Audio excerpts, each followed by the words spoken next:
नमस्कार साथियों, यदि आप भी 2026 में मैट्रिक का एग्ज़ाम देने वाले हैं और गणित विषय में कमज़ोर हैं, तो आप चाहते हैं कि आपका 2 नंबर पक्का हो जाए, तो आपको इस वीडियो को ध्यान से देखना होगा। हर साल की तरह इस साल भी यूक्लिड विभाजन एल्गोरिथ्म से एचसीएफ वाला क्वेश्चन आएगा ही आएगा। आपको हम एक क्वेश्चन बताते हैं और दूसरा क्वेश्चन आपको खुद से हल करना है।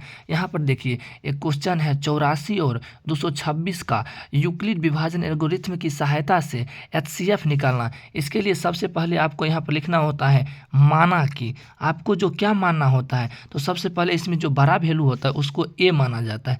ए बराबर यहाँ पर कितना हो जाएगा 226, और छोटा वैल्यू को जो है बी माना जाता है, और बी बराबर हो जाएगा 84। देखिए यहाँ पर ए मान लिए बड़ा वैल्यू और बी मान लिए छोटा वैल्यू। उसके बाद यहाँ पर लिखना होता है यूक्लिड विभाजन से।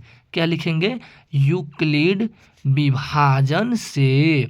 जैसे ही आप यहाँ पर लिख देते हैं यूक्लिड विभाजन से, फिर आपको यहाँ पर कोमा लगाना होता है। कोमा लगाने के बाद इसका जो सूत्र होता है वो होता है ए बराबर B Q plus R, comma जहाँ जो आर का मान होता है ना 0 से बड़ा और बराबर होता है और बी से छोटा होता है। जैसे आप इतना लिख देते हैं, उसके बाद ए का मान यहाँ पर रखिए कितना है 226, आपको यहाँ पर 226 रखना होता है। और बी का मान यहाँ पर कितना है देखिए 84 है। आप देखिए जो है यहाँ पर 226 है, इसमें अब आपको जो है 84 से भाग देना होता है। देखिए ये है 84, अब हम 226 में भाग देते हैं। यहाँ पर आपको जो है 2 बार लगाना होगा।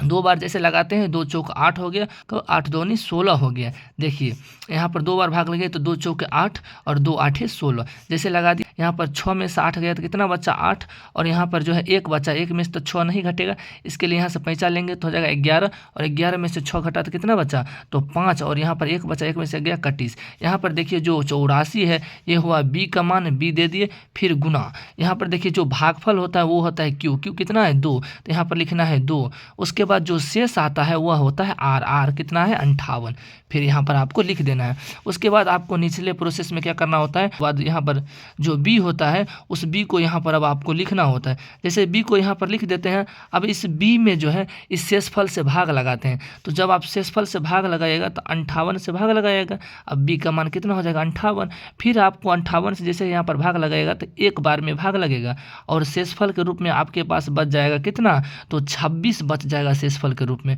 जैसे भाग कितना से लगाए थे 58 से, अब यह 58 जो है यहाँ पर आ जाएगा, ए का मान कितना हो जाएगा 58, और 58 में अब शेषफल 26 से भाग देना है। तो जब 26 से भाग दीजिएगा तो 2 बार में लगेगा, 26 दूनी 52, और शेष कितना बच जाएगा 6। उसके बाद आपको जो है देखिए यहाँ पर भी पूरा पूरी नहीं कटा, अब ये 26 यहाँ पर आ जाएगा, बी का मान एक मान कितना हो जाएगा 26, और 26 में अब 6 से भाग लगेगा, 6 चौके 24, और शेष कितना बचा 2। अब देखिए ये जो यहाँ पर कितना है 6, इसको 6 को अब यहाँ पर आपको लिखना होता है, और 6 में जब आप 2 शेष से भाग लगाइएगा तो कितना बेर में कटेगा, तो 3 बेर में, तो यानी कि 2 गुना 3, और प्लस में कितना हुआ 0। अब देखिए अंत में यहाँ पर शेषफल के रूप में कितना आया है 0।